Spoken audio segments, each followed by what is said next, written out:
Very good morning. Welcome to morning show news analysis. నేను రాజేశ్వరి. ప్రధాన వార్తాపత్రికలు మరీ ముఖ్యంగా తెలంగాణకు సంబంధించి రాజకీయాల దగ్గర నుంచి ప్రతి అంశాన్ని కూడా విశ్లేషణపూర్వకంగా వివరించే కార్యక్రమే ఈ న్యూస్ అనాలిసిస్ కార్యక్రమం. ఈ రోజు ముందుగా చూసుకుంటే కనుక ప్రధాన వార్తాపత్రికల బ్యానర్ ఐటమ్గా ఉంది బీసీలకు 42% రిజర్వేషన్ అనే అంశమే ముఖ్యంగా మనకు కనిపిస్తోంది. విద్యా ఉద్యోగ రాజకీయాల్లో అవకాశం, ఎస్సీ వర్గీకరణ పైన ఏకసభ్య కమిషన్ నివేదికకు ఆమోదం, RRR వరకు హెచ్ఎండిఏ విస్తరణ, 30,000 ఎకరాల్లో ఫ్యూచర్ సిటీ, 10,954 మంది గ్రామ పరిపాలన అధికారుల నియామకం. సో నిన్న తెలంగాణ కేబినెట్ భేటీ కూడా కొనసాగింది. భేటీలో కూడా కీలక అంశాలు తెర మీదకి వచ్చారు. ఈ అంశాలకు సంబంధించే ప్రధానంగా వార్త మనకు కనిపిస్తోంది. సో రాష్ట్రంలో బీసీలకు సంబంధించి అన్ని విద్యా ఉద్యోగ రాజకీయాలు కూడా 42% రిజర్వేషన్లు కల్పించాలని మంత్రివర్గం అయితే నిర్ణయించింది. ఎస్సీ వర్గీకరణ పైన ఇప్పటికే జస్టిస్ షమీం ఆకర్ష్ ఇచ్చిన సవరణ నివేదికను ఆమోదించింది. రాష్ట్రాన్ని కోర్, అర్బన్, రూరల్ సెక్టార్లుగా విభజించిన ప్రభుత్వం రీజనల్ రింగ్ రోడ్ వరకు కూడా విస్తరించాలని కూడా ఒక ప్లానింగ్తో అయితే ముందుకు వెళ్తోంది. దీనికి సంబంధించిన అంశమే ప్రధానంగా అన్ని వార్తాపత్రికల్లో కనిపిస్తోంది. ఇంకొక అంశం చూసుకుంటే హకీంపేట, లఘుచర్లలో భూసేకరణకు బ్రేక్ అనే వార్త కూడా కనిపిస్తోంది.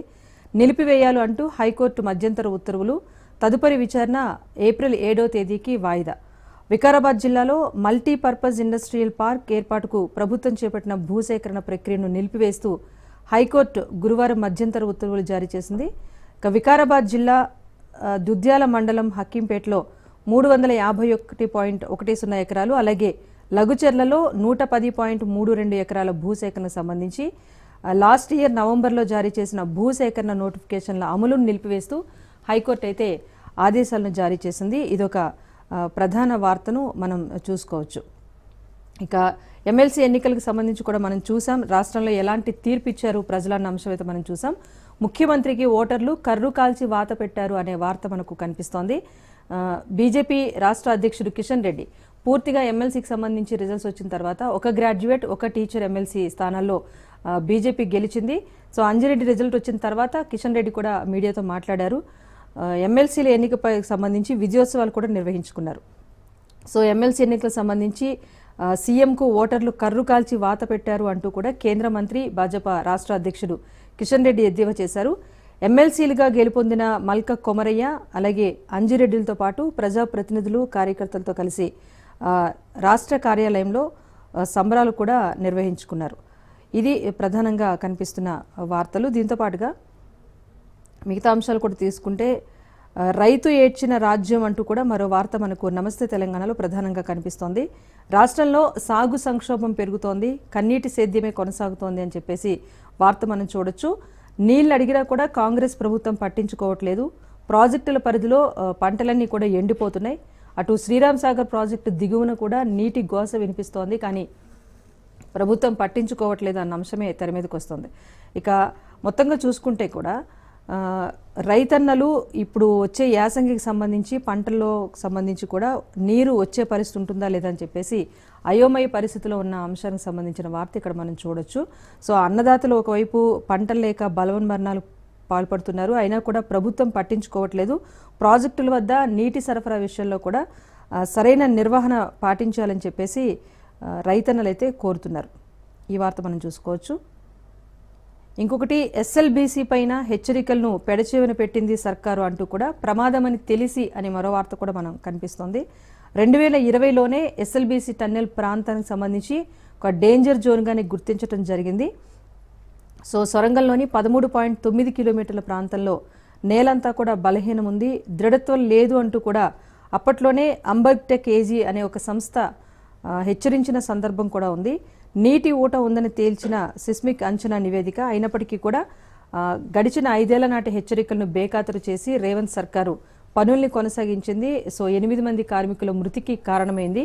అప్పటి నివేదికను పట్టించుకుని ఉంటే ఇప్పుడు సొరంగం పనులైతే సక్రమంగా కొనసాగేవి. వాటిని పట్టించుకోకపోవటం వల్లే ఇలాంటి పరిస్థితి వచ్చిందని చెప్పేసి వార్త కూడా కనిపిస్తోంది. సో రెస్క్యూ ఆపరేషన్ సంబంధించి సొరంగంలోకి ఈ రోజు కూడా సహాయక చర్యలు అయితే కొనసాగుతున్నాయి. ఇంకా 8 మంది కార్మికుల జాడ కూడా ఇప్పటికీ తెలియటం లేదు. అక్కడ సహాయక చర్యలు కూడా చాలా సంక్లిష్టంగా మారిపోతున్నాయి అన్న అంశం అయితే మరో వార్త కూడా మనం చూసుకోవచ్చు.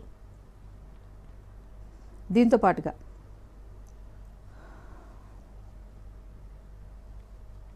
సాక్షిలో చూసుకుంటే కనుక ప్రధాన వార్తాంశంగా మనం చూడొచ్చు. ఇక్కడ ఇందులో కూడా బీసీలకు 42% కోటా అన్న అంశమే ప్రధానంగా పేర్కొన్నారు. దీంతో పాటుగా ఇంకొక వార్త కూడా మనం చూడొచ్చు. 1500 కోట్ల రూపాయల పెనాల్టీ వసూలు చేయాల్సిందే అని చెప్పేసి మార్గదర్శి చిట్ ఫండ్కు సంబంధించిన వార్త మనం ఇక్కడ చూసుకోవచ్చు. 16 ఏళ్లుగా కూడా పెండింగ్లోనే 1500 కోట్ల రూపాయల పెనాల్టీ సొమ్ము ఉంది.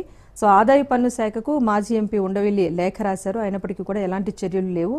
డిపాజిట్ల సేకరణ ముమ్మాటికి చట్ట విరుద్ధమే అంటూ మార్గదర్శికి సంబంధించిన పెనాల్టీ వసూలు చేయాల్సిన అంశానికి సంబంధించిన వార్త మనం ఇక్కడ చూడొచ్చు.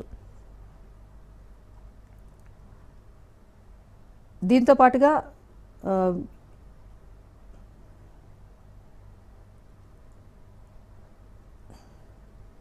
అమెరికన్లు ఎన్ఆర్ఐల లక్ష్యంగా సైబర్ దోపిడీ, విపరీతంగా సైబర్ దోపిడీ పెరిగిపోతోంది.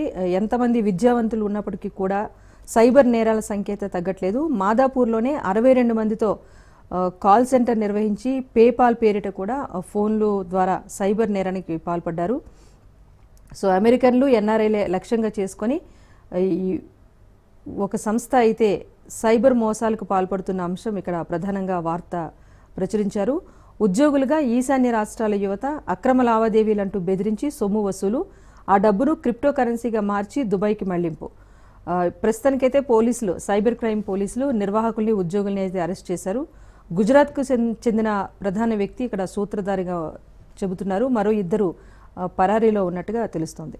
ఇక మరో వార్త చూసుకుంటే ద్వైపాక్షిక వాణిజ్య ఒప్పందం అనే అంశం ఇక్కడ ప్రచురితమైంది.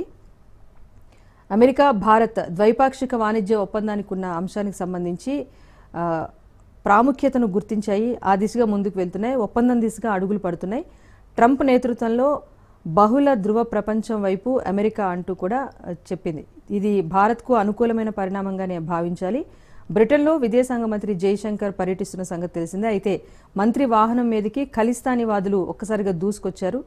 ఈ అంశం కూడా ప్రధానంగా వార్తల్లో నిలుస్తోంది. మరోవైపు ట్రంప్ అధికారంలోకి వచ్చిన తర్వాత తీసుకుంటున్న ఈ టారిఫ్ నిర్ణయాలు కానివ్వండి, లేకపోతే ఇతరత్ర అంశాలకు సంబంధించి కానివ్వండి, ప్రతిదీ కూడా వార్తగా నిలుస్తున్న నేపథ్యంలో ద్వైపాక్షిక వాణిజ్య ఒప్పందం అవసరాన్ని ఇటు అమెరికా, భారత్లు గుర్తించాయని చెప్పి బ్రిటన్ పర్యటనలో ఉన్న విదేశాంగ మంత్రి జైశంకర్ తెలిపారు.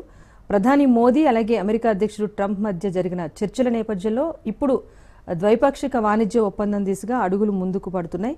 ఇది భారత్కు పూర్తి అనుకూలమే అన్న వార్త కూడా వినిపిస్తోంది.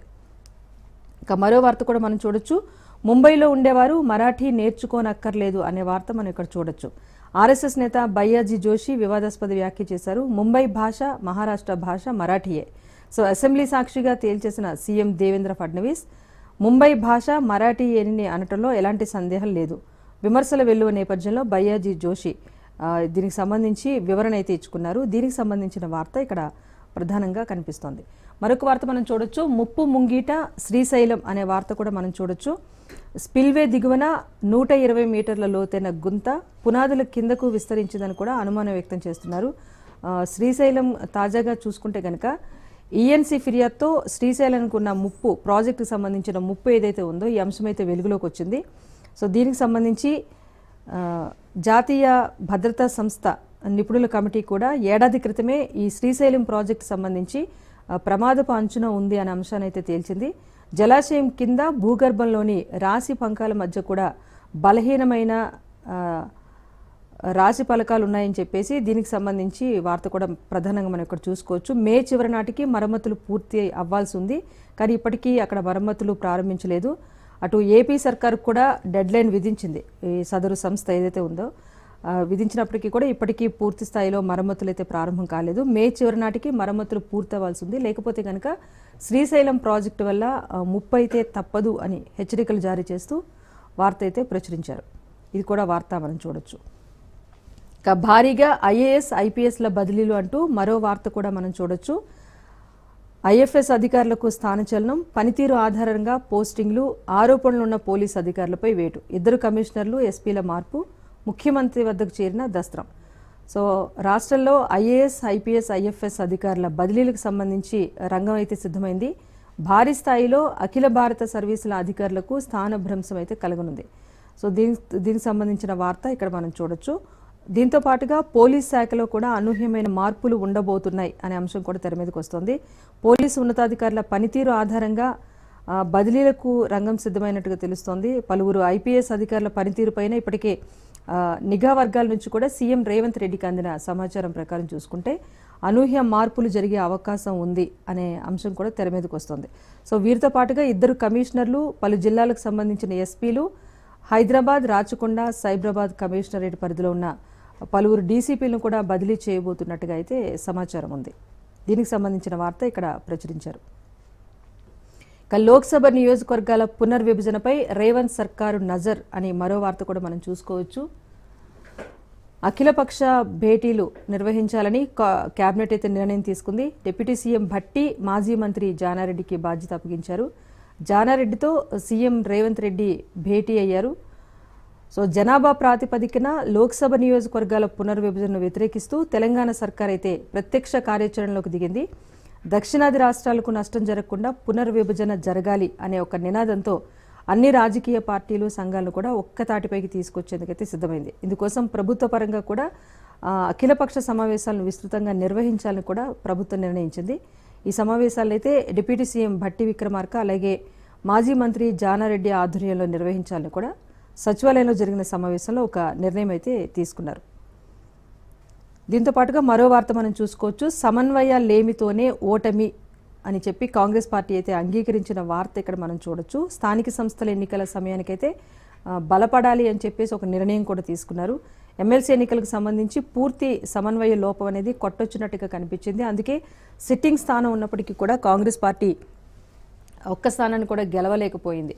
23 మంది ఎమ్మెల్యేల నుండి 4 మంత్రుల నుండి కూడా ఎమ్మెల్సీ స్థానాన్ని కోల్పోవాల్సిన పరిస్థితి అధికారంలో ఉన్న కాంగ్రెస్ పార్టీకి రావటం అనేది కాస్త లోతుగా విశ్లేషించారు. దీనిపైన ఈ అంశంతోనే ముందుకు వెళ్తున్నారు. వచ్చే స్థానిక సంస్థల ఎన్నికలకు సంబంధించి పూర్తి స్థాయిలో బూత్ స్థాయి నుంచి కూడా బలంగా ఉండాలని చెప్పేసి ఒక నిర్ణయం అయితే తీసుకున్నారు. సో ఇది సమన్వయ లేమితోనే ఓటమి. గ్రాడ్యుయేట్ టీచర్ ఎమ్మెల్సీ ఎన్నికలకు సంబంధించి కేబినెట్ భేటీలో అయితే ప్రధానంగా చర్చ అయితే జరిపించారు రేవంత్ రెడ్డి.